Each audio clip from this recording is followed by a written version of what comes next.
बोल सतगुरु रामपाल जी परमेश्वर जी की जय हो। परम पिता परमात्मा सारी सृष्टि के रचनहार कुल मालिक असंख्य ब्रह्मांडों के स्वामी जगत गुरु तीनों लोकों में प्रवेश करके सबका भरण पोषण करने वाले राजाधिराज आत्माधार नाथों के नाथ देवों के देव महादेव सर्वेश्वर महेश्वर मृत्युंजय अजरो अमर आदि अनादि सनातनी प्रभु जगत पिता जगदीश्वर श्री श्री 1008 की उपाधि के वास्तविक अधिकारी अकाल मूर्त शब्द स्वरूपी राम वासुदेव सर्वगतम ब्रह्म परम पूज्य प्रथम पूज्य परम संत परम पुरुष परम धनी परम दयालु सत्य कबीर हक्का कबीर अल्लाहु अकबर बाखबर अल्लाह ताला जगत के तारणहार जगत के मुक्तिदाता जगत के जगन्नाथ हारे के सहारे हिंदुओं के राम मुसलमानों के अल्लाह सिखों के वाहिगुरु ईसाइयों के मसीह दया के सागर दयानिधि करुणा के सागर करुणानिधि स्वयंभू परिभू संकट मोचन कष्ट हरण मंगल करण दुख भंजन अविगत कबीर निर्विकार निर्विषम परमात्मा अलय अलेख सतगुरु आदि अनादि सतगुरु असली मर्यादा पुरुषोत्तम असली राम असली कृष्ण असली घनश्याम असली मुरारी राजाओं के राजा महाराजाओं के महाराजा शहंशाहों के शहंशाह सम्राटों के सम्राट भगवानों के भगवान अल्लाहों के अल्लाह प्रभुओं के प्रभु मसीहाओं के मसीह सच्चे वाहिगुरु बाबाओं के बाबा पीरों के पीर सेठों के सेठ जगत सेठ सावड़सा सेठ सर्वगुण संपन्न अनंत कोटि कलाओं के स्वामी अनंत कोटि ब्रह्मांडों के नायक योगियों में महायोगी ध्यानियों में महाध्यानी सिद्धों में परम सिद्ध ज्ञानियों में तत्वज्ञानी ब्रह्म ज्ञानी महाज्ञानी परम ज्ञानी सर्वश्रेष्ठ ज्ञानी विज्ञानी युवा कबीर समर्थ कबीर असमवात अमित ओझा सच्चे रहनुमा करीम अल्लाह सुभान अल्लाह दुनिया के अंतिम पैगंबर 8 सितंबर 1951 से गांव धनाना जिला सोनीपत हरियाणा भारतवर्ष की पावन भूमि पे प्रकट रियल कल की भगवान श्री नारायण साकार हरि शब्द स्वरूपी राम संत श्रोमणी सतगुरु रामपाल जी परमेश्वर जी के चरण कमल में साध संगति से जुड़े हुए हम सभी देश विदेश में बैठे हुए सतसेवक भाई बहनों की तरफ से अनंत कोटि दंडवत प्रणाम। सत्साई भाई और बहनों, दया परमपिता परमेश्वर जी की, सारी सृष्टि के पालनकर्ता की, सारी सृष्टि के रचयिता की, सारी सृष्टि के सृजनहार की सतगुरु रामपाल जी परमेश्वर जी की, यही वो परमेश्वर है जिसे हिंदू अपना भगवान कहते हैं। यही वो परमेश्वर है जिसे मुसलमान अपना अल्लाह कहते हैं। और यही वो परमेश्वर है जिसे ईसाई अपना मसीहा और सिख भाई अपना वाहे गुरु कहते हैं। और जितने भी व्यक्ति जिनको भी अपना इष्ट मानकर पूजते हैं, माई मसाणी सेठ शीतला भैरव भूत हनुमंत या अन्य देवी देवता, उन देवी देवताओं के रूप में भी उन आत्माओं की रक्षा और सुरक्षा उनके संस्कार आधार से यही परमपिता परमेश्वर सतगुरु रामपाल जी भगवान करते हैं। तो आज आप और हमारा सौभाग्य है कि जिस समय वो परमात्मा इस कलयुग की बिचली पीढ़ी में 8 सितंबर 1951 के दिन सशरीर प्रकट हुए गांव धनाना जिला सोनीपत हरियाणा में, हम आम लोगों की चरम दृष्टि को धोखा देते हुए काल के साथ में आंख में चोली खेलते हुए एक माता के गर्भ से आने की लीला की। और आज परमेश्वर ने अपने तत्व ज्ञान से ये साबित कर दिया कि सतगुरु रामपाल जी के अलावा इस पूरी सृष्टि में अन्य कोई परमेश्वर नहीं है, अन्य कोई भगवान अल्लाह मौला नहीं है। ये स्वयं कबीर देव हैं, कबीर देव जो सतगुरु के चोले में धरती पे प्रकट हैं। हम आत्माओं को अपना तत्व ज्ञान दे रहे हैं, हमारे आत्म कल्याण के लिए चिंतित हैं। और वर्तमान में अपने मिशन के तहत, अपनी लीला के तहत सन 2014 से हिसार की छोटी जेल में बैठे हुए हैं। और समय आने पर, जो समय युग परिवर्तन का होगा, महाविनाश का होगा, जो समय 2028 निश्चित किया हुआ है भविष्य वक्ताओं ने भी और स्वयं पूर्ण परमेश्वर सतगुरु रामपाल जी ने भी अपनी ज्ञान गंगा पुस्तक में नास्त्रदमस की भविष्यवाणी में 2028 युग परिवर्तन का समय स्पष्ट रूप में लिखा हुआ है। तो उस समय भाई और बहनों, इसी परमेश्वर को, सतगुरु रामपाल जी को, जिन्हें दुनिया आज भूल बैठी है अपनी आध्यात्मिक अज्ञानता के चलते, इसी परमेश्वर को आने वाले युग परिवर्तन के समय में, जब हर प्रकार से देश दुनिया में त्राहिमाम मचा होगा, हर देश में युद्ध, गृह युद्ध, महायुद्ध जैसी स्थितियां, अन्य प्राकृतिक आपदाएं, बाढ़, भूकंप, अनावृष्टि, अतिवृष्टि, ओलावृष्टि, उस समय देश दुनिया के लीडर, देश दुनिया के नेता अपने आप को बचाने के लिए, अपने देश को बचाने के लिए, देशवासियों को बचाने के लिए इसी परमपिता परमेश्वर सतगुरु रामपाल जी के घुटनों में, इसी परमपिता परमेश्वर सतगुरु रामपाल जी के चरणों में अपने घुटने टेकेंगे और बाइज्जत अपने कंधों पर बैठाकर ढोल नगाड़े बजाते हुए स्वागत के साथ उन्हें हिसार जेल से बाहर लेके आएंगे। अन्यथा इस प्रकार से हिसार जेल में बैठे हुए सतगुरु रामपाल जी को ये दुनिया परमेश्वर के रूप में नहीं मानने वाली, नहीं जानने वाली। कुछ बड़ा होगा, और इतना बड़ा होगा जो दुनिया वालों की कल्पना से बाहर है। उसके बाद किसी भी धर्म के मानने वाले को, आज चाहे वो कितना ही अपने आप में कट्टर बन के बैठा हो, सतगुरु रामपाल जी के अलावा दूसरा कोई परमात्मा, कोई भगवान, कोई गॉड, कोई अल्लाह, कोई वाहिगुरु दिखाई ही नहीं देगा। तो भाई और बहनों, आप और हमारा सौभाग्य है। दुनिया जिस कल की भगवान को यूट्यूब पर ढूंढ रही है, दुनिया भर के नकली कल की आए दिन अपने आप को कल की घोषित करते रहते हैं और यूट्यूब चैनल पर इंटरव्यू के दौरान अपनी बेइज्जती करवा करवा के अपने घर को लौट जाते हैं।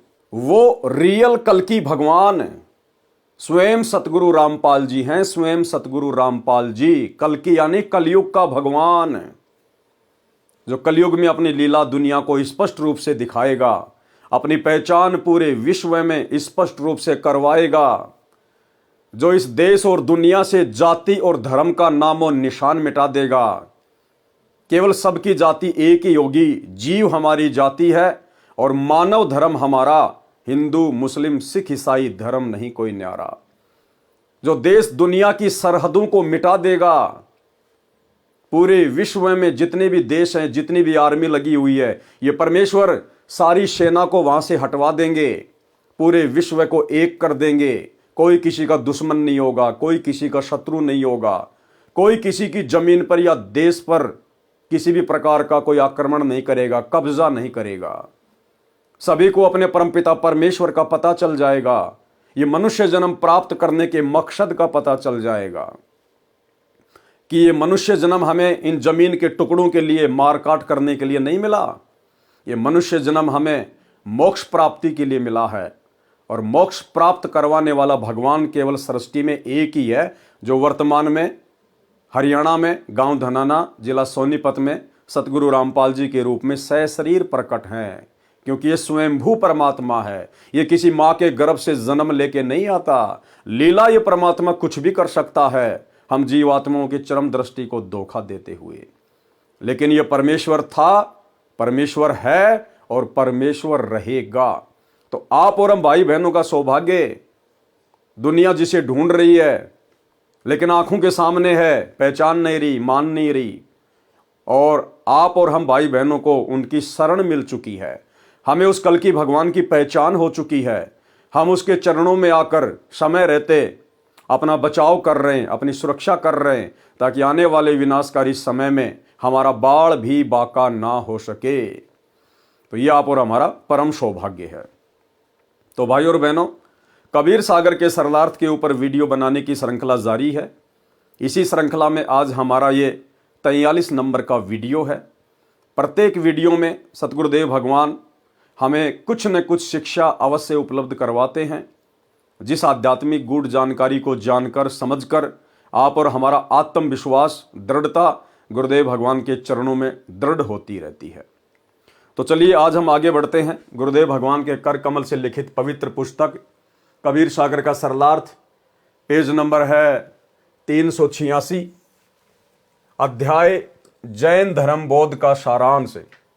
यानी जैन धर्म की शुरुआत कहाँ से हुई है, किसने की थी, और जैन धर्म वर्तमान में क्या है, क्या उसमें मोक्ष प्राप्त किया जा सकता है या बिल्कुल पाखंड चल रहा है अन्य धर्मों की तरह। कुछ विस्तृत जानकारी और संक्षेप में गुरुदेव भगवान हमें उपलब्ध करवा रहे हैं। अध्याय जैन धर्म बौद्ध का सारांश। कबीर सागर में 31वां अध्याय जैन धर्म बौद्ध, पेज नंबर 45, 1389 पर है। परमेश्वर कबीर जी ने जैन धर्म की जानकारी इस प्रकार बताई है। अयोध्या का राजा नाभिराज था, उसका पुत्र ऋषभ देव था जो अयोध्या का राजा बना। हिंदू धर्म से संबंधित भाई बहनों को केवल नॉर्मल सी जानकारी है कि पहले राजा खड़ग था, फिर राजा दलीप था, फिर राजा दशरथ था, फिर उसका बेटा रामचंद्र आया। बस केवल इतनी जानकारी है। गुरुदेव भगवान कह रहे हैं कि अयोध्या का राजा नाभिराज था। नाभिराज, उसका पुत्र था ऋषभदेव। ऋषभदेव जो सतयुग में अयोध्या का राजा बना। जिस समय श्री रामचंद्र जी के दादा परदादाओं का जन्म भी नहीं हुआ था, उस समय ऋषभदेव अयोध्या का राजा था। जिस ऋषभदेव को जैन धर्म का प्रथम तीर्थंकर माना जाता है, वो है ऋषभदेव। जो ऋषभदेव फिर आगे चलकर अयोध्या का राजा बना था। अयोध्या का राजा नाभिराज था, उसका पुत्र ऋषभदेव था जो अयोध्या का राजा बना। धार्मिक विचारों के राजा थे, जनता के सुख का विशेष ध्यान रखते थे। 2 पत्नी थी, कुल 100 पुत्र तथा 1 पुत्री थी। बड़ा पुत्र भरत था। कबीर परमेश्वर जी अपने विधान अनुसार अच्छी आत्माओं को मिलते हैं। उसी गुण अनुसार ऋषभदेव के पास एक ऋषि रूप में गए, अपना नाम कबीर ऋषि बताया, उनको आत्मबोध कराया, शब्द सुनाया। मन तू चल रे सुख के सागर, जहां शब्द सिंधु रत्नागर। जो आप जी ने पढ़ा आत्मबोध के सारांश में, पेज नंबर 373, 374 पर। देखो भाई और बहनों, परमेश्वर की पहचान हमने करनी पड़ेगी। परमेश्वर केवल संकेत ही करेगा कि वर्तमान में आपके गुरुदेव भगवान कौन हैं, आपके सतगुरु कौन हैं। क्या कह रहे हैं परमात्मा कि जब राजा ऋषभदेव को कबीर परमात्मा मिले, अपना नाम बताया कबीर ऋषि, उनको आत्मबोध कराया और फिर क्या बताया, उनको शब्द सुनाया। राजा ऋषभदेव को कबीर परमेश्वर ने एक शब्द सुनाया। कौन सा शब्द? मन तू चल रे सुख के सागर, जहां शब्द सिंधु रत्नागर। अब ये बात भला कौन से शास्त्र में लिखी हुई है? ये बात ना तो आपको जैन धर्म के किसी भी शास्त्र में मिलेगी, ना हिंदू धर्म के किसी शास्त्र में मिलेगी, ना अन्य किसी धार्मिक पुस्तक में मिलेगी। ये बातें कौन बता सकता है कि जब कबीर परमात्मा सतयुग में राजा ऋषभदेव को मिले भक्ति समझाने के लिए, आत्मबोध करवाने के लिए, तो उन्होंने क्या सुनाया था, कौन सा शब्द गाकर सुनाया था? ये गूढ़ जानकारी केवल वही बता सकता है जो सतयुग में राजा ऋषभदेव को कबीर ऋषि के नाम से मिला था। तो कौन बता रहे हैं आज? सतगुरु रामपाल जी। कौन हुए सतगुरु रामपाल जी? स्वयं कबीर परमेश्वर। शब्द सुनाया, मन तू चल रे सुख के सागर, जहां शब्द सिंधु रत्नागर। जो आप जी ने पढ़ा आत्मबोध के सारांश में, पृष्ठ 373, 374 पर, यानी पिछले वीडियो में। यह सत्संग सुनकर राजा ऋषभदेव जी की आत्मा को झटका लगा, जैसे कोई गहरी नींद से जागा हो। ऋषभदेव जी के कुल गुरु जो ऋषिजन थे, उनसे परमात्मा प्राप्ति का मार्ग जानना चाहा। उन्होंने ओम नाम तथा हठयोग करके तप करने की विधि दृढ़ कर दी। राजा ऋषभदेव को परमात्मा प्राप्ति करने तथा जन्म मरण के दुखद चक्कर से छूटने के लिए वैराग्य धारण करने की ठानी। अपने बड़े बेटे भरत जी को अयोध्या का राज्य दे दिया। ये रामचंद्र जी का भाई था भरत, वो अलग है, वो तो त्रेता में हुआ है। ये सतयुग की बातें चल रही है। अपने बड़े बेटे भरत जी को अयोध्या का राज्य दे दिया तथा अन्य पुत्रों को भी अन्य नगरियों का राज्य प्रदान करके घर त्याग कर जंगल में चले गए। परमेश्वर कबीर जी भी जंगल में गए। परमेश्वर कबीर जी जंगल में ऋषभदेव जी से फिर मिले और कहा कि हे भोली आत्मा, आसमान से गिरे और खजूर पर अटके, ये वाली बात चरितार्थ कर दी।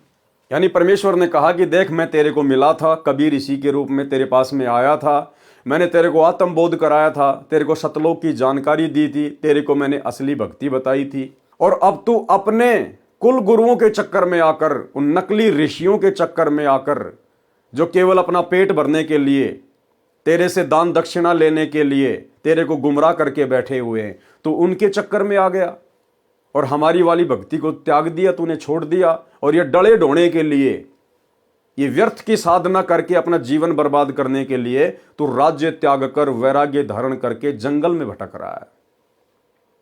लेकिन परमेश्वर ने बताया कि वो ऋषभ देव इस कदर उन गुरुओं के द्वारा भ्रमित हो चुका था कि उसने परमात्मा की एक भी बात नहीं मानी और परमात्मा वहां से चले गए। राज्य त्याग कर जंगल में निवास किया, परंतु साधना पूर्ण मोक्ष की प्राप्त नहीं हुई। ये तो जन्म मरण का चक्कर में रहने वाली साधना आप कर रहे हो।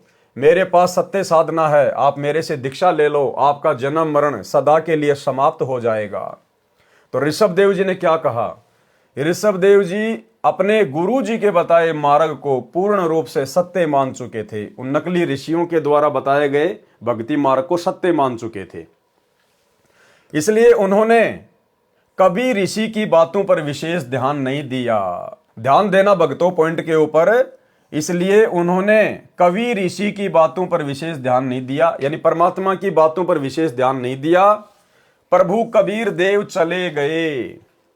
भाई और बहनों, ये नियम है परमात्मा का, क्योंकि काल के साथ परमेश्वर का एग्रीमेंट है, उनका वचन है। काल ने कहा था कि आप नीचे जाओगे, अपना ज्ञान प्रचार करोगे, आत्माओं को सतलोक की जानकारी दोगे, सत भक्ति बताओगे।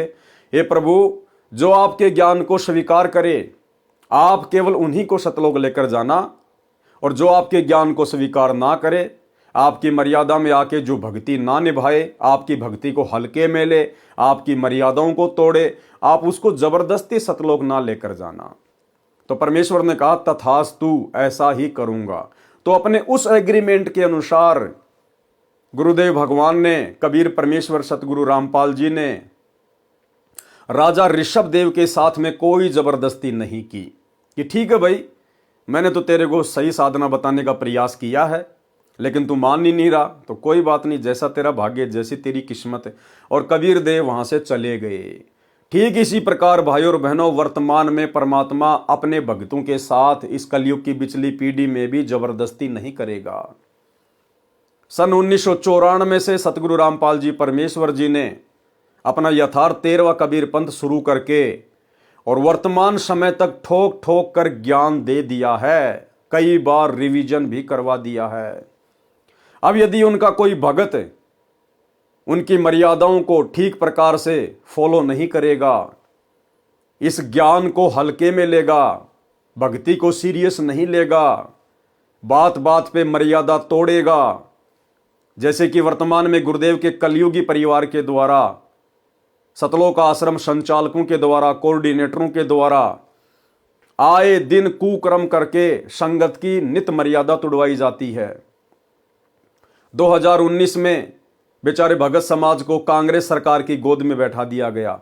बीजेपी का विरोध और कांग्रेस का समर्थन पूरे देश में जमकर संगत के कर्म फुड़वाए।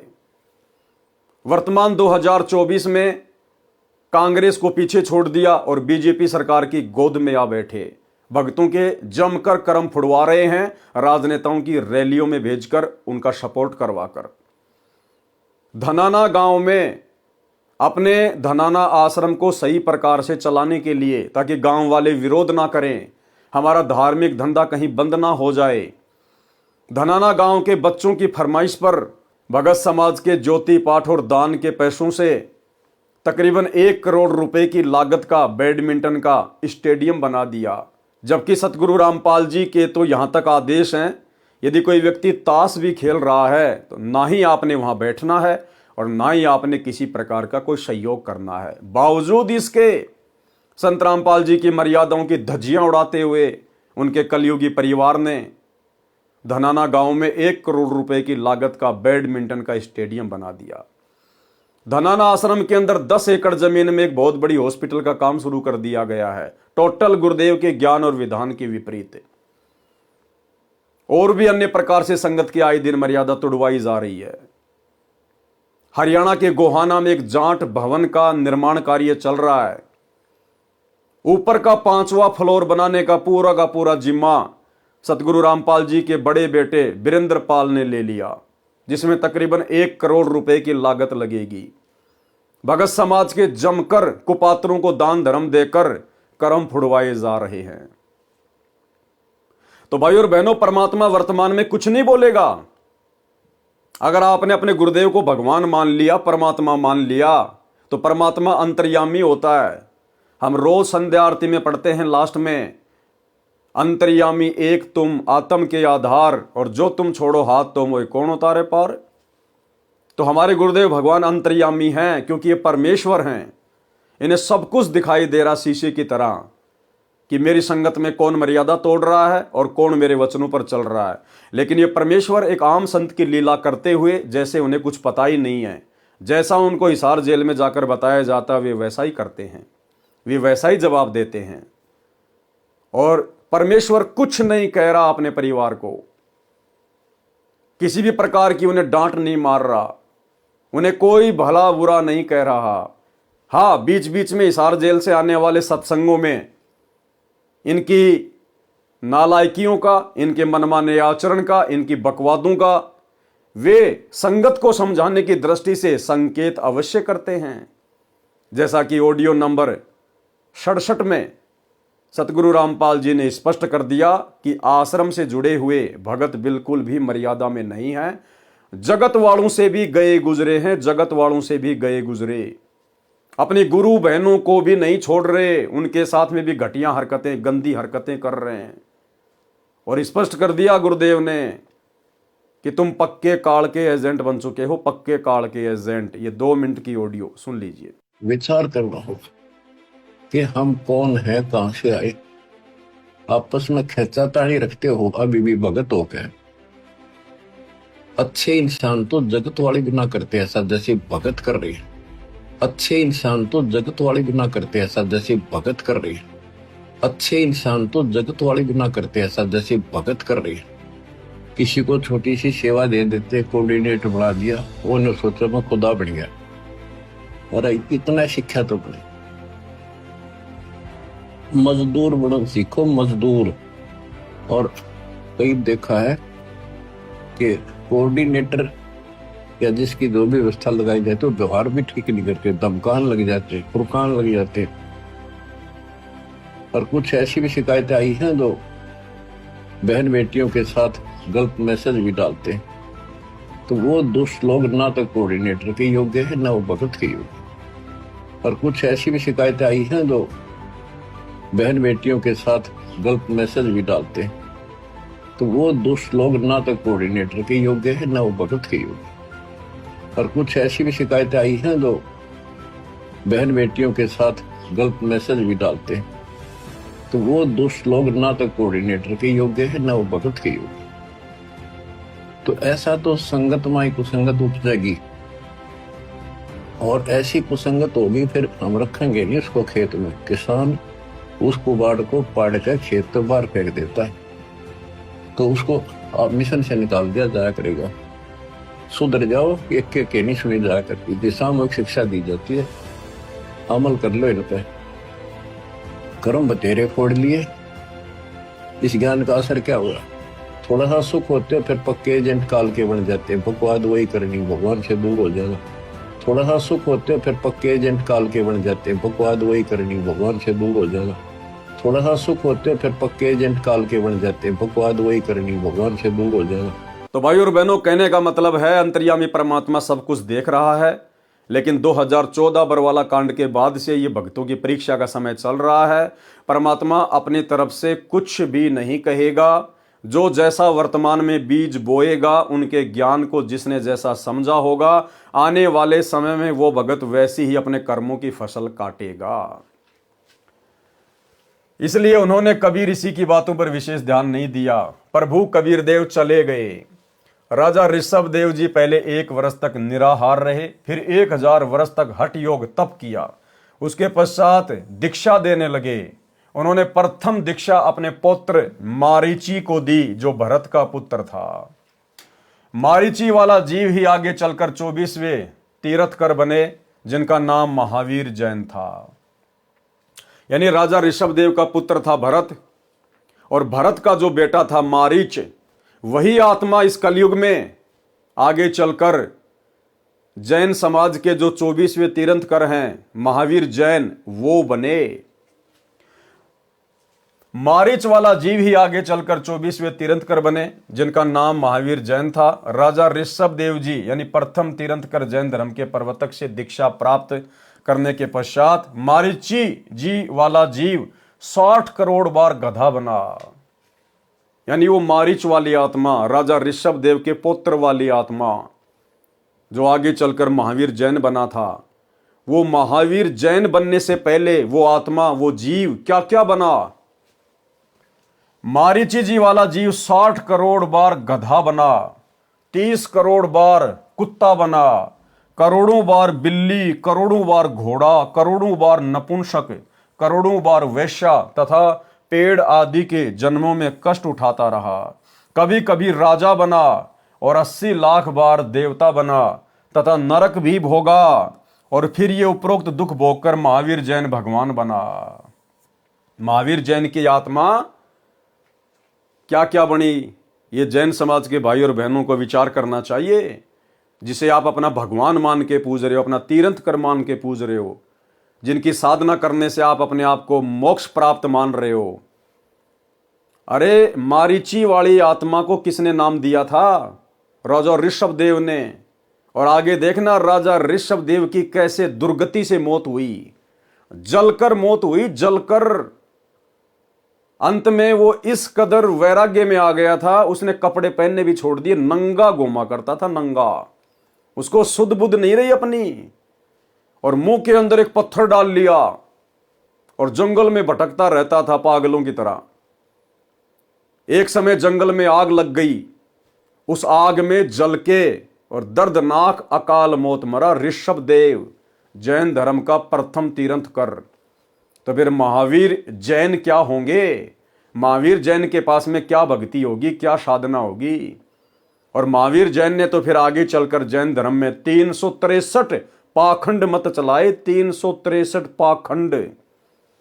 जैन धर्म वालों की खुद की पुस्तक आओ जैन धर्म को जाने, उसमें स्पष्ट तौर पर लिखा हुआ है। मारीची जी वाला जीव 60 करोड़ बार गधा बना, 30 करोड़ बार कुत्ता बना, करोड़ों बार बिल्ली, करोड़ों बार घोड़ा, करोड़ों बार नपुंसक, करोड़ों बार वेश्या तथा वृक्षों आदि के जन्मों में कष्ट उठाता रहा।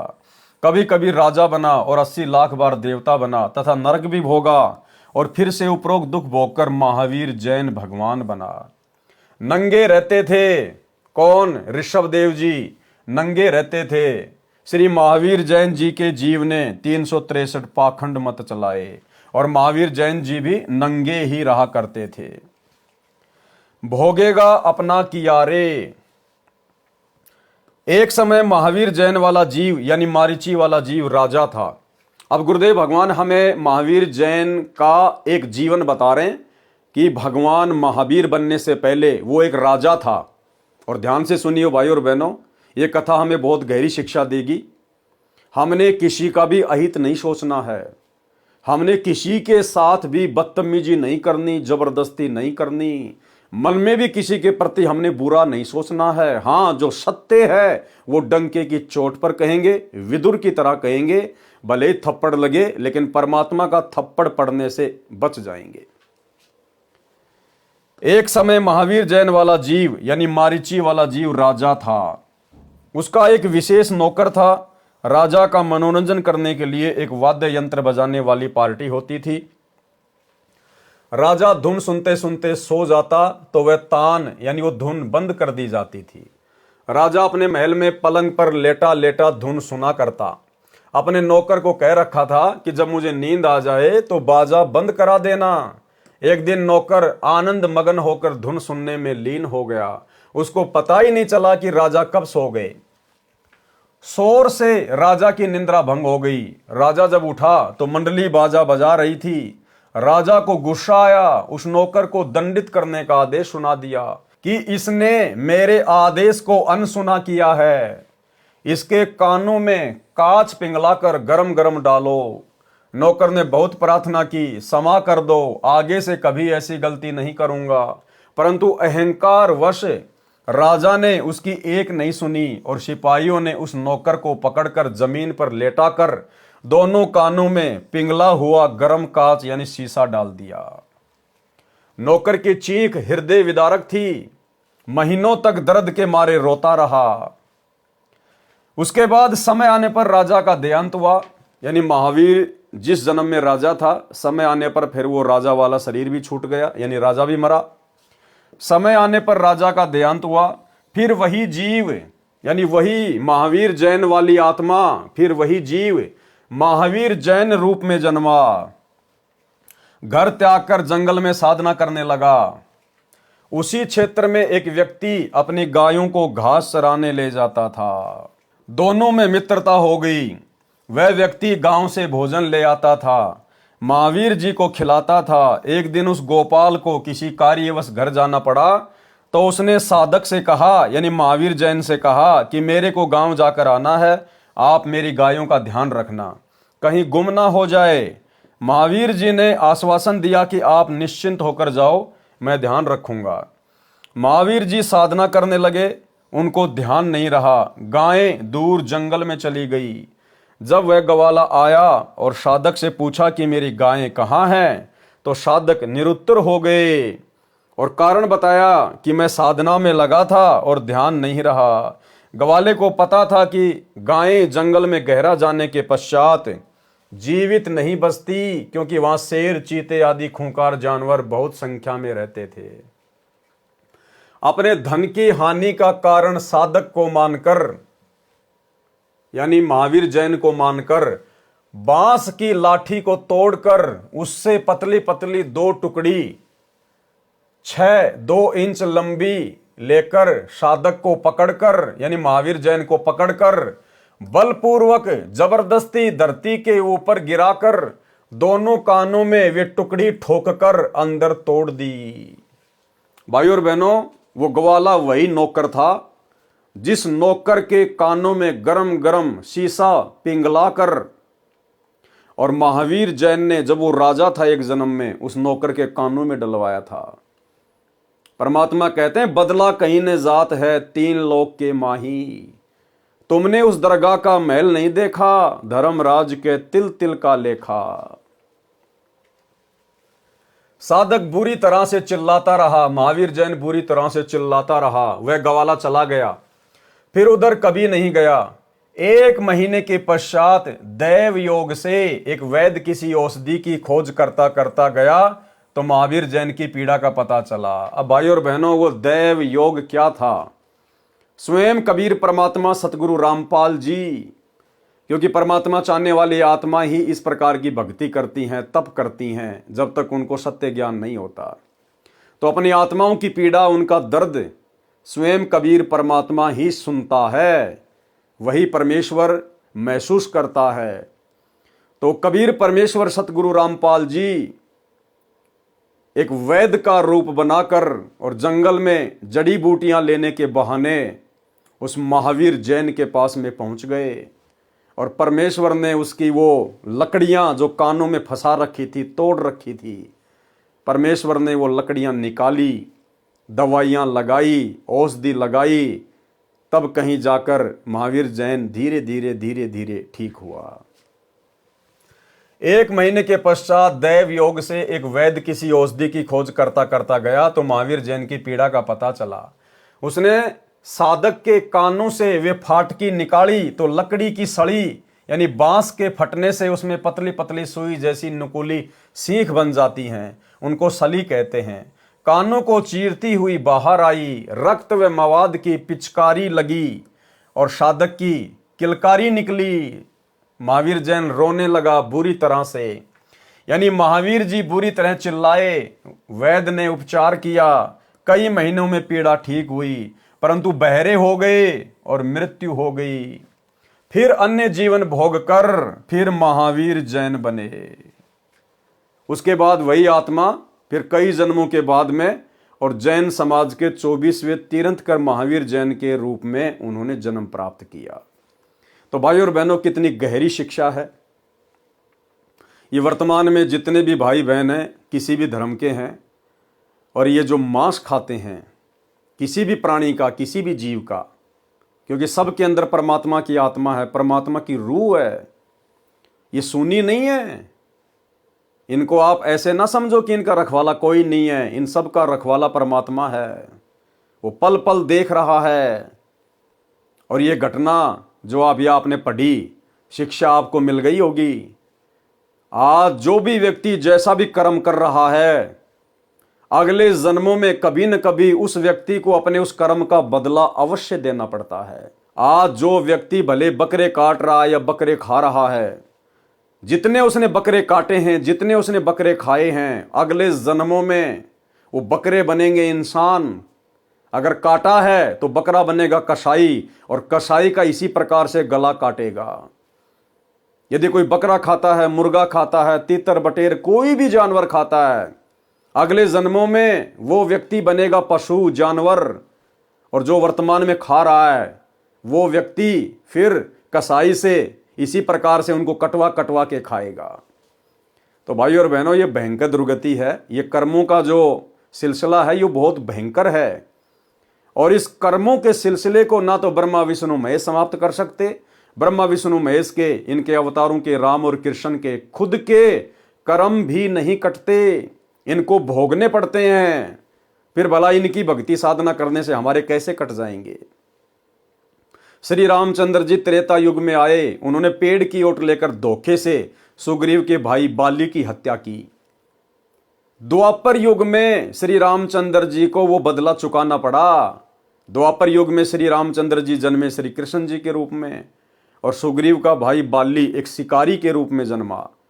और अंत में उसी प्रकार जब श्री कृष्ण जी एक पेड़ के नीचे सोए हुए थे, पैर पे पैर रख के, उनके पैर में एक पदम था जो चमका करता था, और वो बाली जो शिकारी बना हुआ था वो जंगल में गया हुआ था, पूरा दिन उसको शिकार नहीं मिला।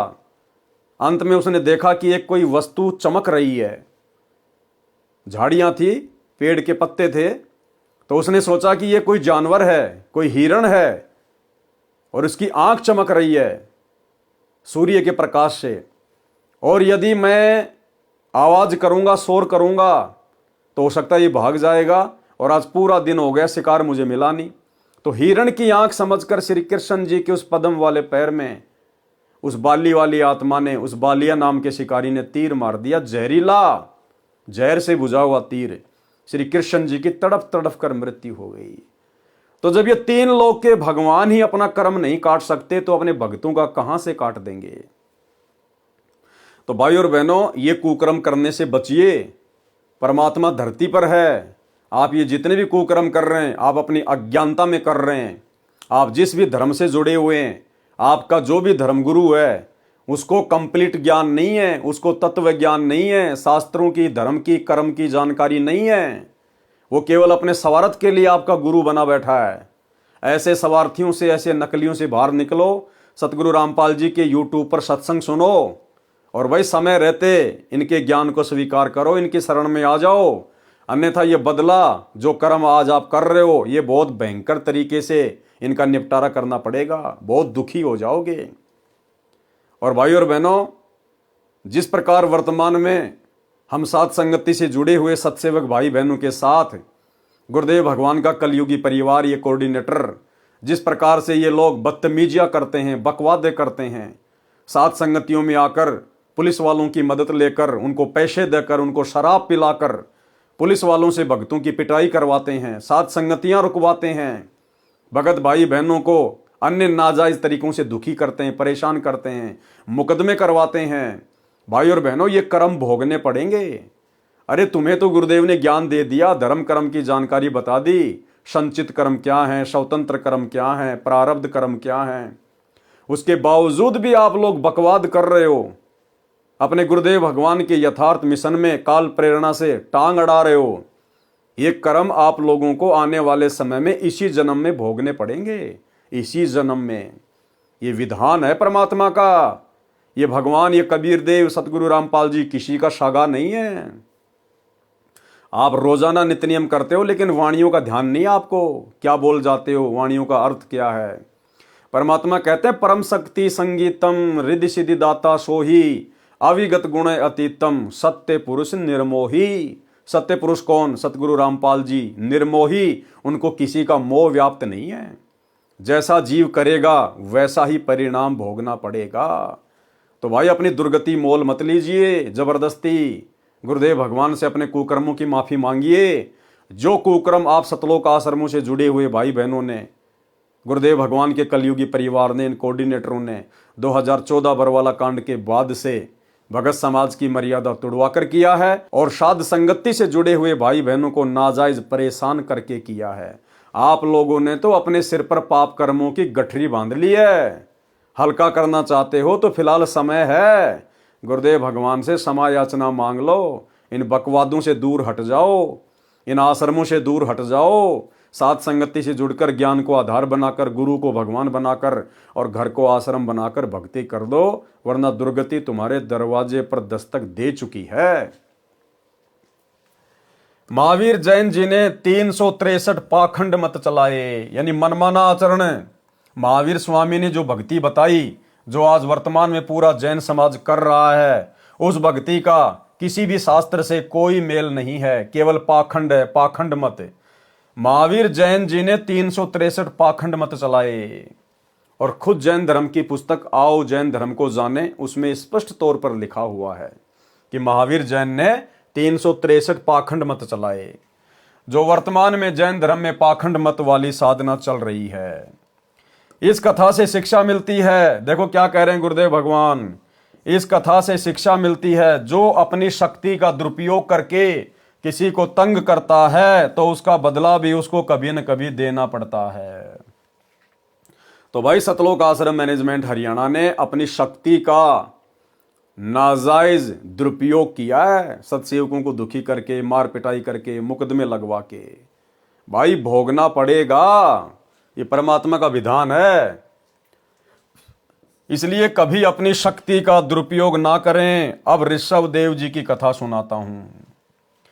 ऋषभ देव निवस्त्र रहने लगे, नंगे होकर जंगल में घूमने लगे ऋषभ देव, क्योंकि उनको अपनी स्थिति का ज्ञान नहीं था। वे परमात्मा के वैराग्य में इतने मस्त थे कि उनको ध्यान ही नहीं था कि वे नंगे हैं। उनका ध्यान परमात्मा में रहता था। यानी जैसा भी उसके नकली गुरुओं ने साधना बता रखी थी, ओम नाम का जाप करो, परमात्मा निराकार है, ध्यान लगाओ, तप करो, ज्योति दिखाई देगी, वही भगवान है, वो उसी में मस्त हो गया, काललोक की भक्ति में, नरक वाली भक्ति में। वर्तमान में जैनी महात्माओं ने वह नकल कर ली और नंगे रहने लगे। ये मात्र परंपरा का निर्वाह है। ये जैन समाज में जो लोग नंगे रहकर साधना करते हैं, जो इनके साधु हैं, ये वहां से ये रोग लगा है। अरे वो ऋषभ देव तो नंगा इसलिए रहता था क्योंकि वो तो एक प्रकार से पागल हो चुका था। वो तो काल की भक्ति के ऊपर आसक्त हो चुका था। उसको अपनी कोई शुद्ध बुद्धि नहीं थी, इसलिए वो नंगा होके घूम रहा था, अपनी तरफ से नहीं। उसको पता ही नहीं था कि मैंने कपड़े पहन रखे हैं कि नहीं पहन रखे हैं, जैसे एक पागल व्यक्ति की स्थिति हो जाती है। और वर्तमान के जैन साधुओं ने उसी बात को लेकर कि ऋषभ देव जी नंगे होकर जंगल में साधना करते थे, उसी बात को पकड़ लिया और पशु की तरह नंगे होके घूमते रहते हैं। शर्म भी नहीं है इनको। अरे अगर नंगे रहकर ही भगवान प्राप्ति होती है तो मेरे भाई ये जितने भी जानवर हैं, ये तो कभी जिंदगी में कपड़े पहनते ही नहीं। अरे तुम जैन धर्म के साधु महात्मा कम से कम अपने गुप्तांग के आगे वो पांख वगैरह तो कर लेते हो, वो चवर वगैरह तो तुम जो है लगा लेते हो। ये जानवर तो कुछ नहीं करते, ये तो पैदाइशी नंगे हैं। तो ये तो तुमसे पहले मोक्ष प्राप्त करेंगे। अगर नंगा रहकर फिरने से ही भगवान मिलता है तो भाई ये पाखंड है, पाखंड, मनमाना आचरण है। इस प्रकार नंगा रहकर घूमने से परमात्मा प्राप्ति नहीं होती। हमें परमेश्वर ने मनुष्य जन्म दिया है, हम जानवर नहीं है, पशु नहीं है। और ये मनुष्य जन्म क्यों दिया है? ताकि हम जानवरों जैसी हरकतें ना करें। हमें परमेश्वर ने विशेष बुद्धि दी है, शरीर को ढकने के लिए परमेश्वर ने कपड़े बनवाए हैं। ये बुद्धि केवल इंसान के पास है, और उसके बावजूद भी यदि जानबूझकर आप पशु तुल्य ही रहना चाहते हैं तो भाई ये तो आपकी अपनी मर्जी है। बाद में जाओगे कहां? जैसे ऋषभ देव जी गए वहीं तुम जाओगे। वर्तमान के जैनी महात्माओं ने वह नकल कर ली और नंगे रहने लगे। ये मात्र परंपरा का निर्वाह है। ऋषभ देव जी अपने मुख में पत्थर का टुकड़ा लेकर नग्न अवस्था में कुटक के जंगलों में दिन रात फिरते थे। एक बार बांसों के आपस में घिसने से जंगल में आग लग गई। दावानल इतनी भयंकर हुई कि सब जंगल जलकर राख हो गए। ऋषभ देव जी भी जलकर मर गए। अब बताओ, ऋषभ देव जैसी भक्ति वर्तमान में कोई भी जैनी नहीं कर सकता, कोई भी। और ऐसी भक्ति करते करते भी ऋषभ देव की ऐसी दुर्गति से मौत हुई। कौन चाहेगा ऐसी मौत? तो वर्तमान के जैनी तो समझ जाओ फिर तुम्हारा क्या होगा जब तुम्हारे जैन धर्म के प्रथम तीर्थंकर की ऐसी दुर्गति से मौत हुई है, जो भक्ति तुम कर भी नहीं सकते वर्तमान में। इतना त्याग, इतना वैराग्य तुम्हारे अंदर नहीं है। और जब ऋषभ देव की ऐसी दुर्गति से मौत हुई अंत में जलकर, तो सोचो वर्तमान का जैन समाज कहां जाएगा, जो महावीर जैन के द्वारा चलाए गए 363 पाखंड मत के आधार से भक्ति कर रहा है। ऋषभ देव जी का जीव ही बाबा आदम के रूप में जन्मा। वो ऋषभ देव की जो आत्मा थी फिर आगे चलकर वो बाबा आदम के रूप में जन्मा, जो मुसलमानों, ईसाइयों तथा यहूदियों का प्रथम पुरुष तथा नबी माना जाता है। यानी ऋषभ देव की आत्मा ही फिर आगे चलकर बाबा आदम के रूप में जन्मी। बाबा आदम के रूप में मुसलमान और ईसाई जिसे अपना बाप कहते हैं, जिसे प्रथम पुरुष कहते हैं, सभी इंसानों का बाप कहते हैं। तो भाई बाबा आदम की आत्मा उससे पहले तो ऋषभ देव के शरीर में थी, और ऋषभ देव के शरीर से पहले ना जाने गधे के शरीर में भी थी, कुत्ते के शरीर में भी थी। क्योंकि बिना सतभक्ति के तो 84 लाख योनियां ना जाने हमने कितनी बार भोग ली, कितनी बार हमने काट ली है। तो भाई ये जो जीवन चक्र है ये ना जाने कितने अरबों खरबों युगों से चलता हुआ आ रहा है, जब से हम सतलोक से बिछुड़ कर आए हैं। तो भाई इस चक्कर से बाहर निकलो, यथार्थ ज्ञान से परिचित हो जाओ। सतगुरु रामपाल जी के यूट्यूब पर सत्संग सुनना शुरू कर दो। अपनी दुर्गति करवाने से बचो, आने वाला समय बहुत भयंकर है। त्राइमाम मचेगी। जब ऋषभ देव जी अपने आप को नहीं बचा पाए तो भाई वर्तमान के जैनी अपने आप को कहां से बचा लेंगे? समझो, अभी समय है, धरती पे परमात्मा है। ऋषभ देव जी का जीव ही बाबा आदम के रूप में जन्मा, जो मुसलमानों, ईसाइयों तथा यहूदियों का प्रथम पुरुष तथा नबी माना जाता है। जैन धर्म में 2 प्रकार के साधु हैं। नंबर 1 बिल्कुल नंगे रहते हैं, जो पूर्व के महापुरुषों की नकल कर रहे हैं, यानी ऋषभ देव की जो नकल कर रहे हैं। जैन धर्म की स्त्री, पुरुष, युवा, लड़के, लड़कियां, बच्चे, वृद्ध सब उन नंगे साधुओं की पूजा करते हैं। अब भाई और बहनों, विचार करने की बात है। जो जैन धर्म से जुड़े हुए भाई बहन हैं उनको विचार करना चाहिए। आपके जैन धर्म में जितने भी नंगे साधु महात्मा हैं वो नंगे होकर क्यों फिर रहे हैं? क्यों इतनी परेशानियां उठा रहे हैं? अपने मोक्ष के लिए, अपनी आत्मा के कल्याण के लिए। इसीलिए तो वो इतना तप करते हैं, नंगे रहते हैं, ऐसी साधना कर रहे हैं। यानी जैन धर्म में उन साधुओं की तरह नंगा होकर आजीवन रहने से ही मोक्ष प्राप्त किया जा सकता है, आत्मा का कल्याण करवाया जा सकता है। और जितने भी जैन धर्म के श्रद्धालु स्त्री या पुरुष उन नंगे साधुओं के पास में जाते हैं, किस लिए? अपनी आत्मा के कल्याण के लिए, अपना मोक्ष करवाने के लिए। तो भाइयों, तुम्हारा मोक्ष हो कैसे जाएगा? अरे जब तुम्हारे गुरु, तुम्हारे साधु संत अपने मोक्ष के लिए नंगे होकर इतनी घोर तपस्या कर रहे हैं, ऐसी साधना कर रहे हैं, क्योंकि उनके अनुसार तो इसी प्रकार से मोक्ष प्राप्त किया जा सकता है। तो भाई जैन धर्म की बाकी जो स्त्रियां हैं, जो पुरुष हैं, वो भाई जींस पहनने से, सफारी सूट पहनने से, माता बहनें साड़ी पहनने से, सलवार सूट पहनकर भक्ति करने से कैसे पार हो जाएंगी? अगर जैन धर्म के उन भक्तों को भी मोक्ष प्राप्त करना है तो भाई अपने साधु संतों की तरह नंगा होके रहना पड़ेगा, नंगा होके।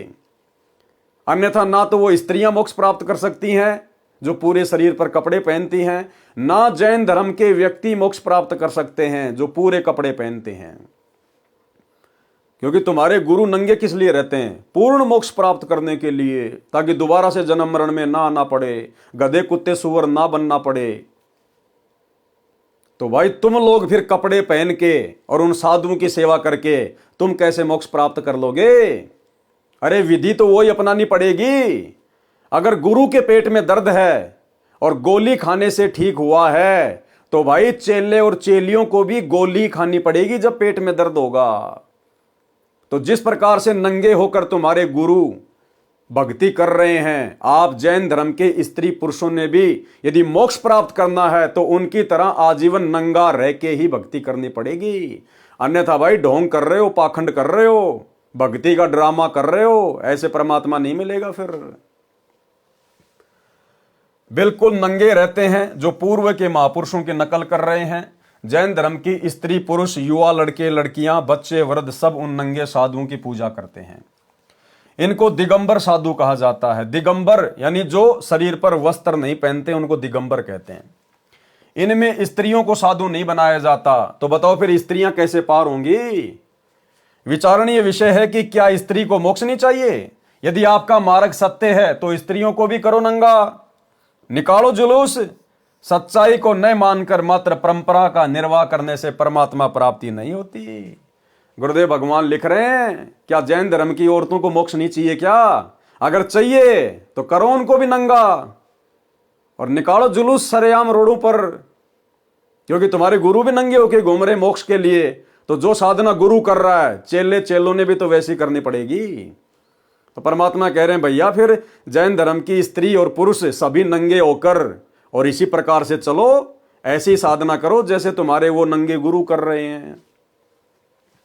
दूसरे नंबर के जो साधु होते हैं जैन धर्म में वो हैं श्वेतांबर।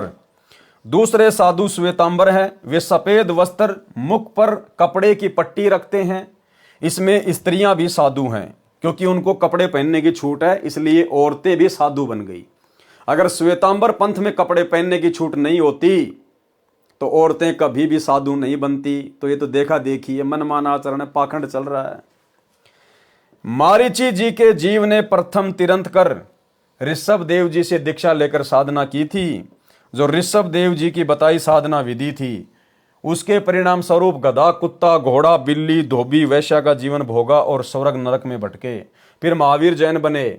महावीर जैन ने तो किसी से दीक्षा भी नहीं ली थी, यानी गुरु ही नहीं बनाया था महावीर जैन ने। उन्होंने तो मनमाना आचरण करके साधना की, जिसको गीता अध्याय 16 श्लोक 23-24 में व्यर्थ बताया है। कबीर जी ने कहा है कि गुरु बिन माला फेरते, गुरु बिन देते दान, और गुरु बिन दोनों निष्फल है। भाई पूछो वेद पुराण। इसी कारण से महावीर जी का मोक्ष संभव नहीं है। महावीर जी ने अपने अनुभव से 363 पाखंड मत चलाए जो वर्तमान में जैन धर्म में प्रचलित है। 363 प्रकार के पाखंड मत, यानी 363 प्रकार की उल्टी सीधी साधना भक्ति वर्तमान के जैनियों को बताकर वे चले गए। तो भाई वर्तमान का जैन समाज तो पूरी तरह से पाखंड के ऊपर बैठा हुआ, पाखंड के ऊपर। इस साधना से तुम्हारा 7 जन्म भी मोक्ष नहीं हो सकता। और भाई और बहनों, वर्तमान में महावीर जैन की नकल कर रहा है सतलोक आश्रम मैनेजमेंट हरियाणा। सतगुरु रामपाल जी के बेटा बेटी, भाई बंधु, रिश्तेदार, आश्रमों से जुड़े हुए कोऑर्डिनेटर क्या कह रहे हैं गुरुदेव? महावीर जी ने अपने अनुभव से, यानी जैसा भी उनको अनुभव हुआ, जो भी उनके अंदर काल प्रेरणा से विचार उत्पन्न हुए, महावीर जी ने अपने अनुभव से 363 पाखंड मत चलाए जो वर्तमान में जैन धर्म में प्रचलित हैं।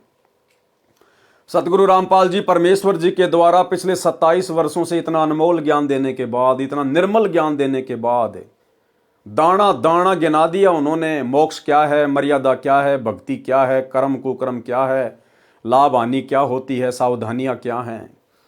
उसके बावजूद भी 2014 में उनके जेल जाने के बाद उनके कलयुगी परिवार ने, उनके बेटा बेटियों ने, इन कोऑर्डिनेटरों ने संगत में ना जाने सैकड़ों प्रकार के पाखंड मत चला दिए, सैकड़ों प्रकार के पाखंड मत।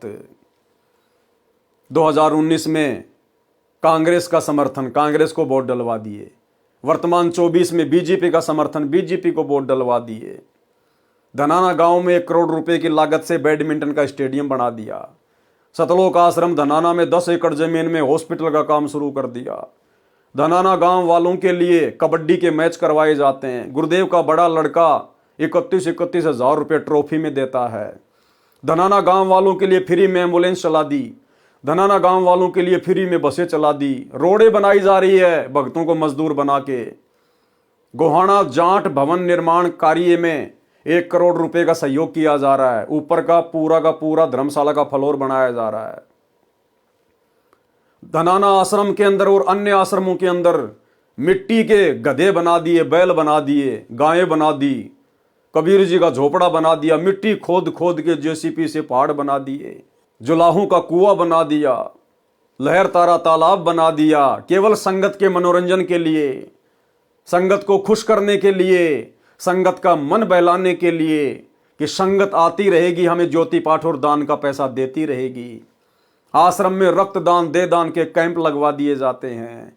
दुनिया भर का पाखंड, जिस प्रकार महावीर जैन ने 363 प्रकार के पाखंड मत चलाए, तो भाइयों और बहनों, वर्तमान में गुरुदेव के जेल जाने के बाद उनके कलयुगी परिवार ने, इन कोऑर्डिनेटरों ने कम से कम 100 प्रकार के पाखंड मत तो संगत से करवाए हैं। तो महावीर जैन में और सतगुरु रामपाल जी के कलयुगी काल प्रेरित परिवार में किसी प्रकार का कोई अंतर नहीं है। महावीर जी ने अपने अनुभव से 363 पाखंड मत चलाए जो वर्तमान में जैन धर्म में प्रचलित है। विचार करें महावीर जैन की आगे क्या दुर्दशा हुई होगी, इसी प्रकार इन आश्रम वालों की क्या दुर्दशा होगी। यह स्पष्ट है, क्योंकि राजा ऋषभदेव वेदोनुसार साधना करते थे। वही दीक्षा मारीची जी को दी थी। वेदोनुसार साधना करने से मारीची वाले जीव को ऊपर लिखित लाभ हानि हुई, जन्म मरण जारी है। तो महावीर जी ने तो वेदों के विरुद्ध साधना विधि त्याग कर मनमान आचरण किया था। गुरु से दीक्षा भी नहीं ली थी। उनको तो शौपन में भी स्वर्ग नहीं मिलेगा, यानी सीधे नरक में गए हैं। महावीर जैन की आत्मा मरने के बाद सीधी नरक में गई है, फिर 84 लाख योनियों में। क्योंकि ये जो बातें बताई जा रही हैं किसी आम व्यक्ति, आम संत के द्वारा नहीं बताई जा रही। सभी आत्माओं के उत्पत्ति करता, सभी का लेखा जोखा रखने वाले, सभी के कर्मों का हिसाब किताब रखने वाले पूर्ण ब्रह्म परमात्मा कबीर देव सतगुरु रामपाल जी के द्वारा बताई जा रही हैं, लिखी जा रही हैं। उनको तो शौपन में भी स्वर्ग नहीं मिलेगा। अन्य वर्तमान के जैनी भाई बहनों को क्या मिलेगा। जैनी मानते हैं कि सृष्टि का कोई कर्ता नहीं है, कि इस दुनिया को बनाने वाला कोई भगवान नहीं है, कोई परमात्मा नहीं है। ये अनादिकाल से चली आ रही है। नर मादा के संयोग से उत्पत्ति होती है और मरते हैं। जैनी मूर्ति पूजा में विश्वास रखते हैं, किसी परमात्मा की मूर्ति नहीं रखते। जिनको हिंदू समाज प्रभु मानता है, जैसे श्री विष्णु जी, श्री शिव जी, श्री ब्रह्मा जी या देवी जी, ये अपने तीर्थंकर को ही प्रभु मानते हैं। उन्हीं की मूर्ति मंदिरों में रखते हैं। ओम मंत्र का स्वरूप तथा उच्चारण बिगाड़ कर ओंकार को रणोकार बनाकर जाप करते हैं। जो स्त्री या पुरुष श्वेतांबरों से दीक्षा लेता है, उनके सिर तथा दाढ़ी के बाल हाथों से नोच नोच कर उखाड़ते हैं। अब बताओ, ऐसे बाल खींच खींच के पाड़ने से भगवान मिलता है क्या? कौन से शास्त्र में लिखा हुआ है? अरे ऋषभदेव जो था वो तो एक प्रकार से पागल हो गया था। उसको तो वैराग्य हो गया था। उसको शुद्ध बुद्धि नहीं थी अपनी। नंगा होके घूमता था, अपने बाल वगैरह नोचता था, पाड़ता था, जैसे कोई पागल व्यक्ति ऐसी हरकतें करता है। तो वर्तमान का जो जैन समाज है, उन्हीं से शिक्षा लेकर कि हमारे जो प्रथम तीर्थकर थे उन्होंने इस प्रकार से भक्ति की थी और वैसी भक्ति करेंगे तो ही हमारा भला होगा। ना भला उनका हुआ, ना भला आपका होने वाला। उनके सिर तथा दाढ़ी के बाल हाथों से नोच नोच कर उखाड़ते हैं। महान पीड़ा होती है। भक्ति में शरीर को अधिक कष्ट देना लाभदायक मानते हैं। इस तरह की साधना तथा विधान निराधार तथा नरकदायक है। मोक्ष तो शौपन में भी नहीं है। मोक्ष तो शौपन में भी नहीं है। अगर इस प्रकार से बाल उखाड़ने से, अरे भाई, दो औरतें किसी बात को लेके आपस में झगड़ने लगें और एक दूसरे के बालों को खींच खींच के नोच नोच के अगर पाड़ पाड़ के फेंकेंगी तो क्या उनका मोक्ष हो जाएगा? क्या ऐसा करने से क्या मोक्ष हो जाएगा? अरे भैया, इस प्रकार का त्याग तो बेचारे जानवर भी करते हैं। बकरा भी अपना गला कटवाता है। आप जैन समाज के लोग तो खाली अपने बाल ही नोच रहे हो, वो बकरा तो बेचारा अपनी गर्दन कटवा देता है, उसके तो शरीर की खाल उधेड़ी जाती है, बाल तो छोड़िए। तो क्या उसका मोक्ष हो जाएगा बकरे का? तुम तो खाली बाल ही नोचते हो, वो बकरा तो अपनी खाल नुचवा रहा है। तो भाई इस प्रकार की साधना से मोक्ष नहीं है, ये पाखंड है, पाखंड। असली तीर्थकर धरती पर सतगुरु रामपाल जी के रूप में प्रकट है। यूट्यूब पर सत्संग सुनना शुरू कर दीजिए। नहीं भाई, दुर्गति दरवाजे पे खड़ी है। जैसे ही मनुष्य शरीर छूटा, सीधा नरक और गधे कुत्ते की योनि जैसे महावीर जैन जी को प्राप्त हुई। इस तरह की साधना तथा विधान निराधार नरकदायक है, मोक्ष तो शौपन में भी नहीं है। जैनियों का विधान है कि सृष्टि को रचने वाला कोई नहीं है, नर मादा से उत्पन्न होते हैं, मरते रहते हैं। ये पढ़कर गीता अध्याय 16 श्लोक 8-9 याद आया। जैनी मानते हैं कि सृष्टि का कोई रचयिता नहीं है, स्त्री और पुरुष से, नर मादा से ऐसी उत्पत्ति होती है। अरे तो नर और मादा भी तो कहीं से उत्पन्न हुए होंगे। चलो तुम देख रहे हो कि बच्चे नर और मादा से उत्पन्न होते हैं, अरे तो शुरुआत में वो नर और मादा भी तो कहीं से उत्पन्न हुई होगी। वो कहां से आए थे? सबसे पहले जो नर और मादा थे उनको किसने उत्पन्न किया? जैसे आप लोग सवाल करते हो ना कि पहले मुर्गी आई या फिर अंडा आया, तो कोई कहते हैं कि पहले अंडा आया, तो लोग कहते हैं फिर बिना मुर्गी के अंडा कहां से आया। और कोई कह देता कि पहले मुर्गी आई, तो कहते हैं फिर बिना अंडे की मुर्गी कहां से आई। तो भाई तुम्हारा गोलमोल विधान है, अभी तुम्हें सृष्टि रचना का ज्ञान नहीं है। सृष्टि रचना के लिए संत रामपाल जी के यूट्यूब पर सत्संग सुनिए कि पहले मुर्गी आई या अंडा आया, पहले नर आया या मादा आई। ये सारी की सारी जानकारी आपको यूट्यूब पर सतगुरु रामपाल जी के सत्संगों में मिलेगी। सृष्टि रचना संत रामपाल जी महाराज, यूट्यूब पर जाकर इस प्रकार से सर्च करेंगे, आपको सृष्टि रचना के अनेकों वीडियो दिखाई देंगे, उनको सुनिए, परमाणु के साथ में है। गीता अध्याय 16 श्लोक 8, वे आसुरी यानी राक्षस प्रकृति वाले कहा करते हैं कि जगत आश्रय रहित है, यानी जगत को रचने वाला कोई नहीं है, जैसा कि जैन समाज वाले मानते हैं। असत्य तथा बिना ईश्वर के अपने आप केवल स्त्री पुरुष के संयोग से उत्पन्न होता है। केवल काम यानी सेक्स ही इसका कारण है, इसके सिवा क्या है।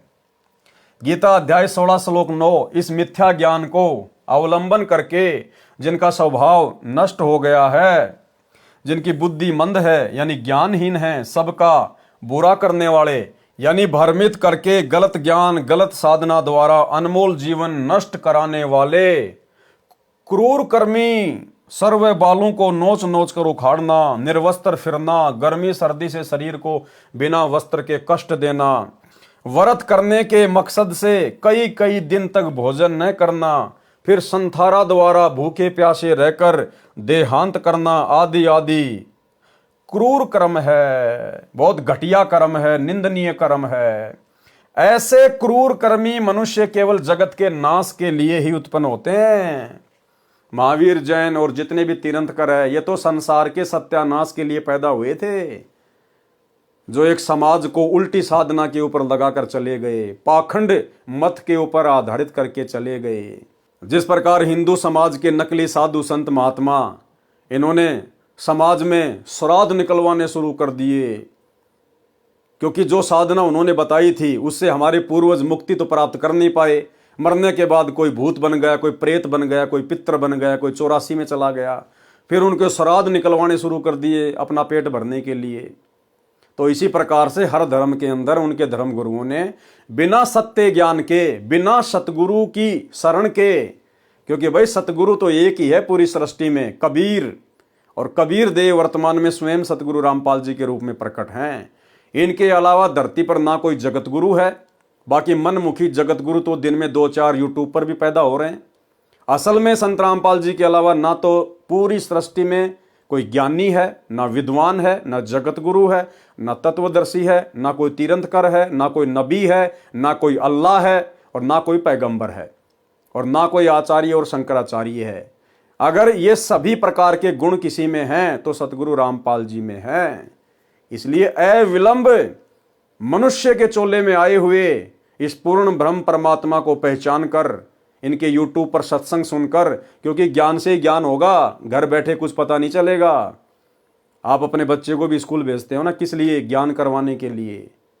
तो ज्ञान से ही ज्ञान होगा, सत्संग सुनने से जानकारी होगी। विलंब अपने परमेश्वर को पहचानिए।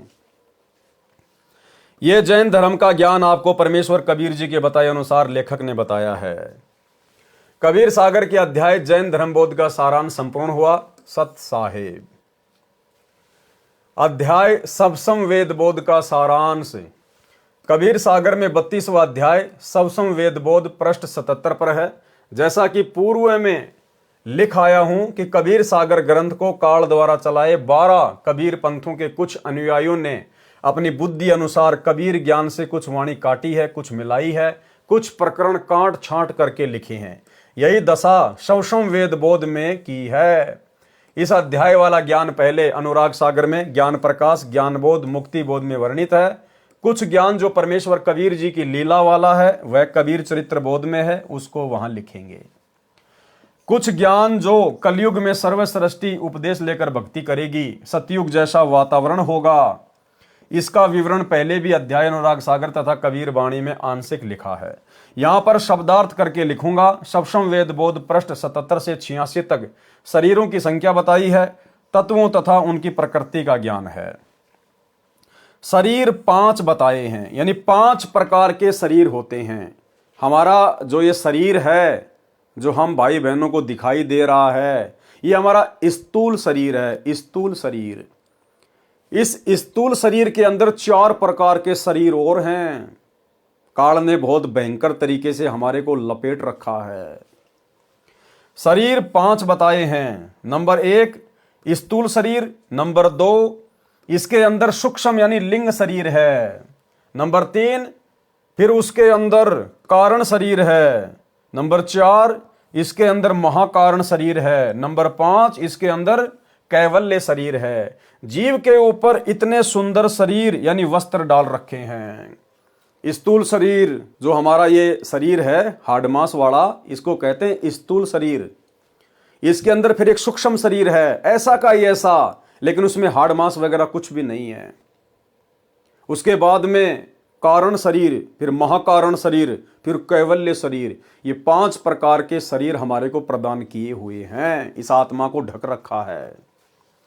सबसम वेद बोध पृष्ठ 86 से 90 का सारांश। इन पृष्ठों में प्रथम दीक्षा मंत्र बताए हैं। यथार्थ 5 नामों का ज्ञान। ओम श्रियम हरियम सोहम किलियम।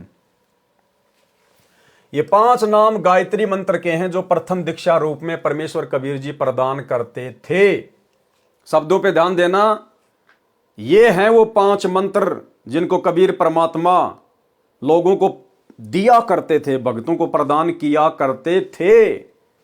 यानी वर्तमान में हमें गुरुदेव भगवान जो 7 मंत्र देते हैं गायत्री मंत्र में, आज से पहले गुरुदेव भगवान के अलावा किसी भी कबीर पंथ में या आज से पहले कबीर परमेश्वर जी ने किसी को भी 7 मंत्र नहीं दिए, केवल 5 मंत्र ही दिया करते थे जो प्रथम दीक्षा रूप में परमेश्वर कबीर जी प्रदान करते थे।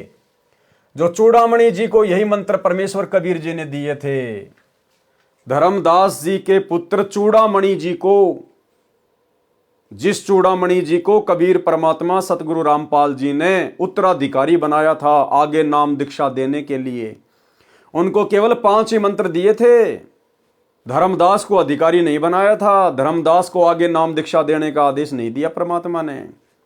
तो भाइयों और बहनों विचार करो, जो परमात्मा का अधिकारी था, उत्तराधिकारी था, जिसको परमात्मा आगे दीक्षा देने का आदेश दे रहे हैं, उस आत्मा को केवल 5 मंत्र ही दिए और आगे भी 5 मंत्र ही देने का आदेश दिया, शतनाम भी नहीं दिया। फिर भला धर्मदास को जो अधिकारी भी नहीं था, भला फिर उसको परमात्मा 7 मंत्र कैसे देते? धर्मदास को भला सार शब्द परमात्मा ने कैसे दिया होगा जब चूड़ामणि को केवल 5 मंत्र की ही दीक्षा दी? ना सतनाम दिया, ना कोई सार नाम दिया, ना सार शब्द दिया।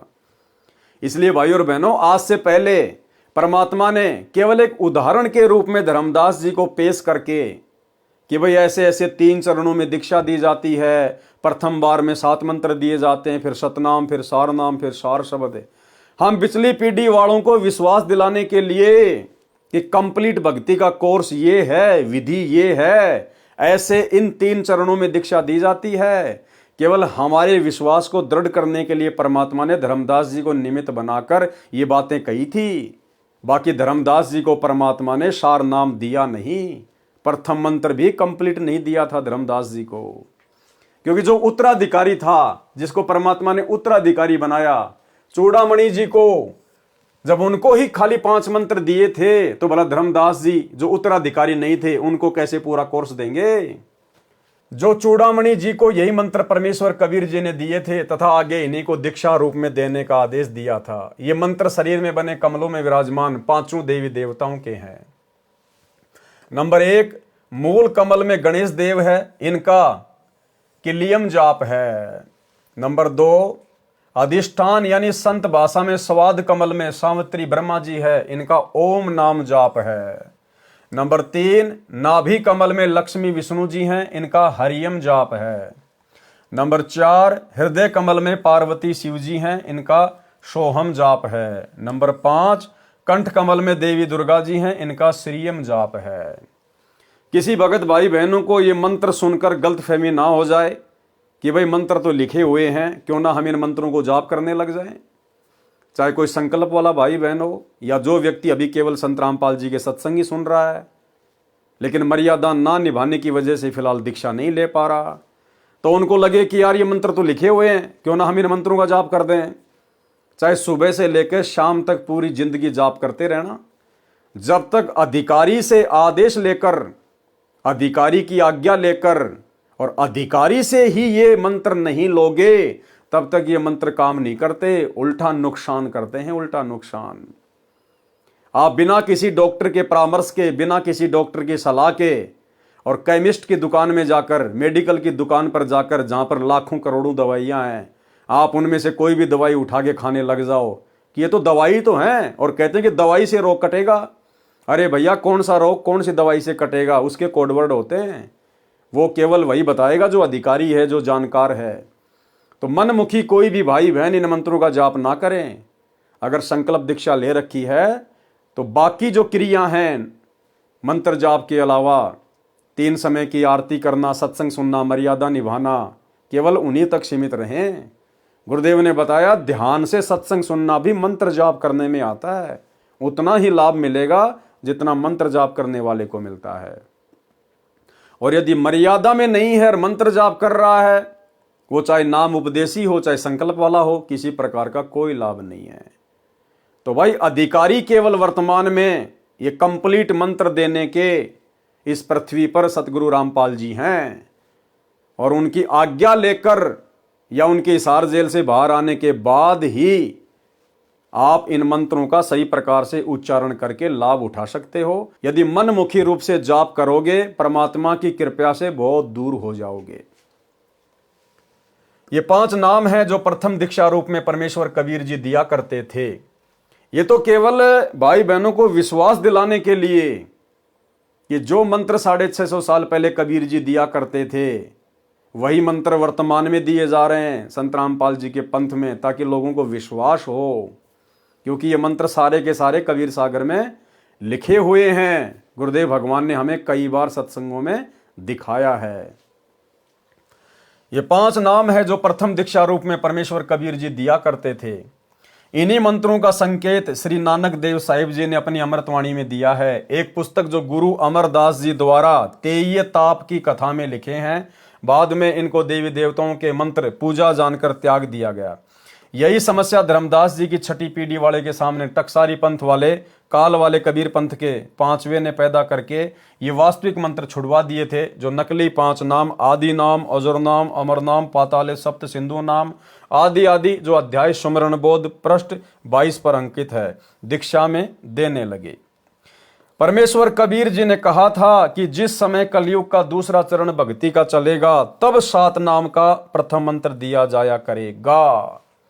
क्या कहा था परमात्मा ने 650 साल पहले कि भाई जो कंप्लीट प्रथम मंत्र में जो 7 नाम हैं, वो तो जब कलयुग की बिचली पीढ़ी चल जाएगी, भक्ति युग शुरू हो जाएगा, यानी आज का समय, उस समय ये सातों मंत्र दिया करेंगे। इसका मतलब आज से पहले 7 मंत्र किसी को भी नहीं मिले। केवल सतगुरु रामपाल जी ने, इस कबीर परमात्मा ने ही इस कलयुग की बिचली पीढ़ी में ये सातों नाम की दीक्षा अपने भक्तों को देनी थी।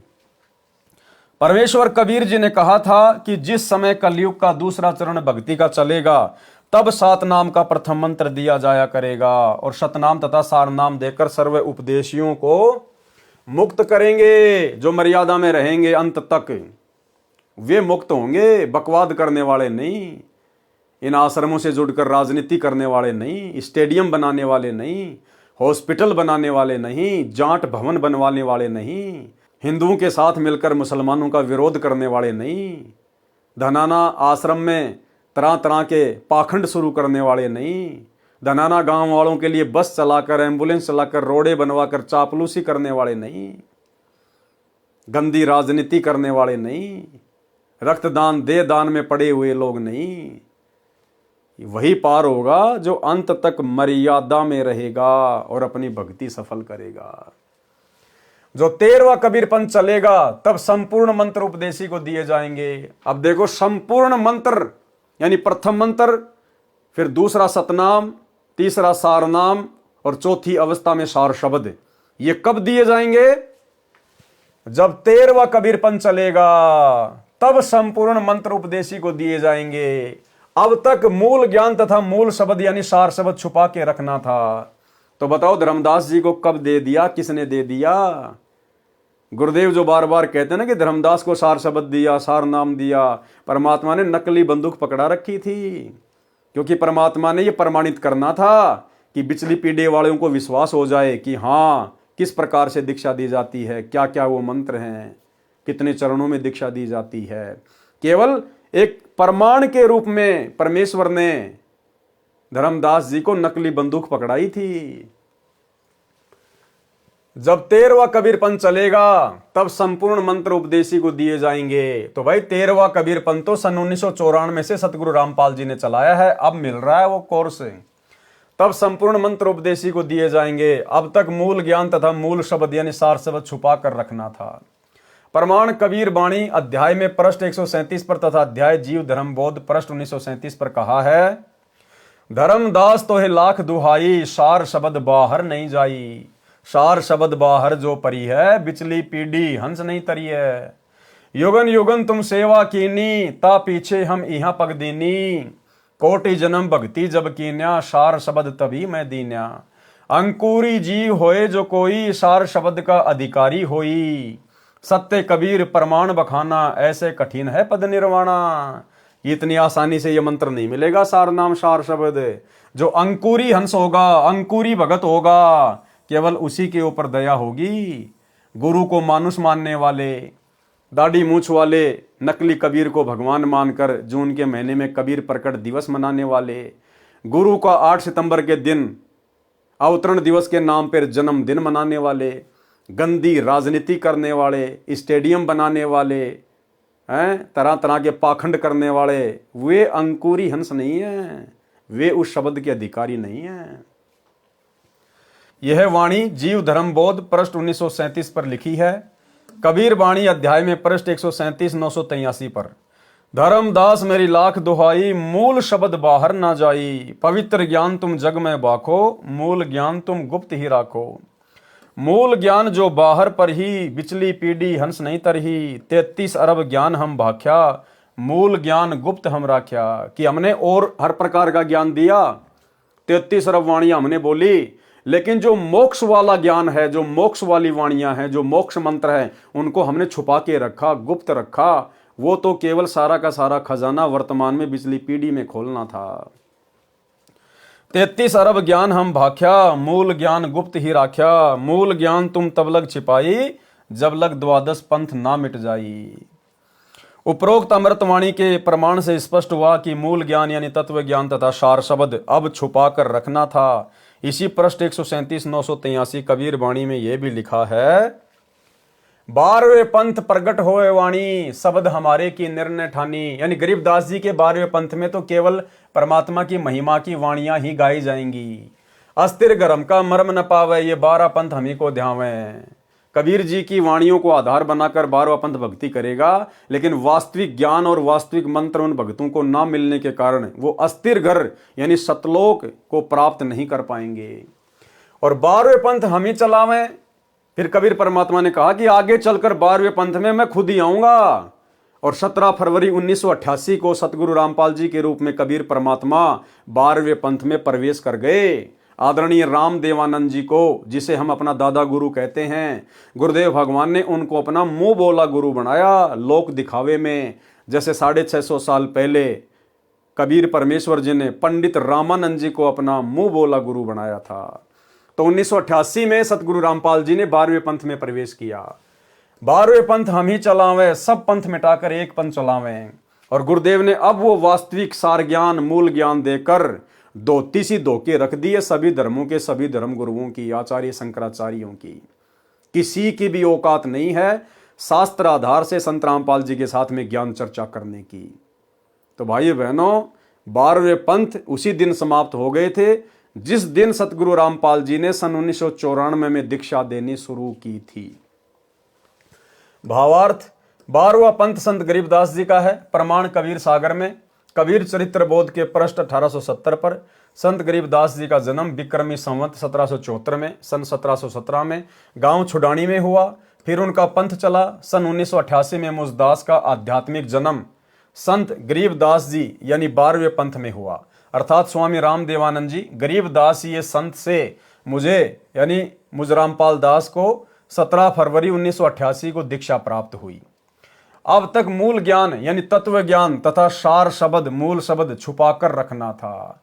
अब देखो भाई और बहनों, क्या है ऊपरवाणी कि 12वें पंथ हम ही चलावें। धर्मदास जी के माध्यम से कबीर परमात्मा ने 650 साल पहले लिखाया था कि 12वें पंथ में हम ही चलावें, यानी मैं कबीर खुद ही चल के आऊंगा। अब वो कबीर खुद चल के कब आया 12वें पंथ में? 17 फरवरी 1988 को दीक्षा प्राप्त हुई। अब तक मूल ज्ञान यानी तत्व ज्ञान तथा सार शब्द मूल शब्द छुपाकर रखना था। इससे सिद्ध है कि संत धर्मदास जी के पीढ़ी वालों के पास न तो तत्व ज्ञान था और न ही सार शब्द। ये दशा सभी कबीर पंथियों की है। अब जो नया 13वां पंथ चल रहा है, सभी नाम तथा तत्व ज्ञान सार्वजनिक किया जाएगा, यानी सभी को दिए जाएंगे। 7 नाम दिए जाएंगे, 7 नाम दिए जाएंगे। इसका मतलब आज से पहले 7 नाम किसी को नहीं दिए। 7 नाम तथा 5 नामों का प्रमाण कबीर सागर में ज्ञान स्थिति बोध पृष्ठ 85 तथा पृष्ठ 86 पर है। पृष्ठ 85 पर क्या लिखा है? मूल शब्द गुप्त है सारा। वो मूल शब्द, प्रथम मंत्र भी मूल शब्द है, सतनाम भी मूल शब्द है और सार नाम भी मूल शब्द है। क्योंकि सतनाम का मतलब होता है सच्चा नाम, तो प्रथम मंत्र भी देवी देवताओं का सच्चा नाम है और सतनाम जो 2 अक्षर का है वो तो है ही सतनाम, और जो सार नाम है वो भी सतनाम है, सच्चा नाम है। सतनाम का मतलब सच्चा नाम। तो मूल शब्द गुप्त है सारा, बिरले पावे शब्द हमारा।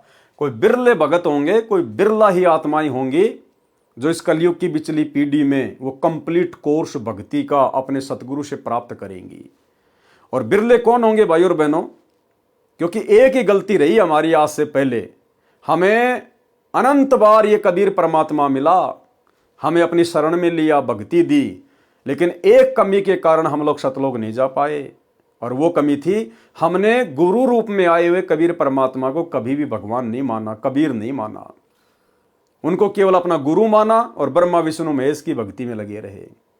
650 साल पहले भी हमने यही गलती की, गुरु मान लिया कबीर जी को और भगवान गोविंद मानते थे ब्रह्मा विष्णु महेश को।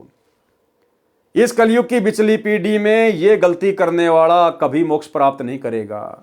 और ये गलती वर्तमान में सतगुरु रामपाल जी की 90% संगत कर रही है, उनके तत्व ज्ञान को गहराई से ना समझकर, साध संगति से ना जुड़ने के कारण, साध संगत वाले भाई बहनों से राग द्वेष ईर्ष्या रखने के कारण। क्योंकि वर्तमान में वो संगत अपने गुरु को पहचान नहीं पा रही कि ये कबीर परमात्मा खुद धरती पे प्रकट है। जैसे 650 साल पहले धर्मदास जी नहीं समझ पा रहा था, 64 लाख नहीं समझ पाए, सब फेल हो गए। वर्तमान में गुरु को कबीर जी के रूप में संगत नहीं मान रही है, नहीं पहचान पा रही है। और भगवान किसको मानती है? दाढ़ी मूंछ वाली मुर्दा फोटो को। जो कबीर जी की समझे जाने वाली फोटो है, दाढ़ी मूंछ वाली, उस कागज के टुकड़े को कबीर मान रही है संगत। इन आश्रमों में जून के महीने में उसको कबीर प्रकट दिवस मनाया जाता है। उस कागज के टुकड़े का, नकली कबीर का तो कबीर प्रकट दिवस, और अपने गुरु का जो कि असली कबीर है 8 सितंबर के दिन उसका जन्मदिन मनाया जाता है अवतरण दिवस के नाम पे। तो कैसे मोक्ष प्राप्त करोगे? वही गलती करते आ रहे हो और वही गलती तुम आज भी कर रहे हो। इस गलती से छुटकारा यदि वर्तमान में किसी को मिला है पूरी पृथ्वी पर, पूरी सृष्टि में, केवल सत्सेवक भाई बहनों को, साध संगति से जुड़ी हुई आत्माओं को।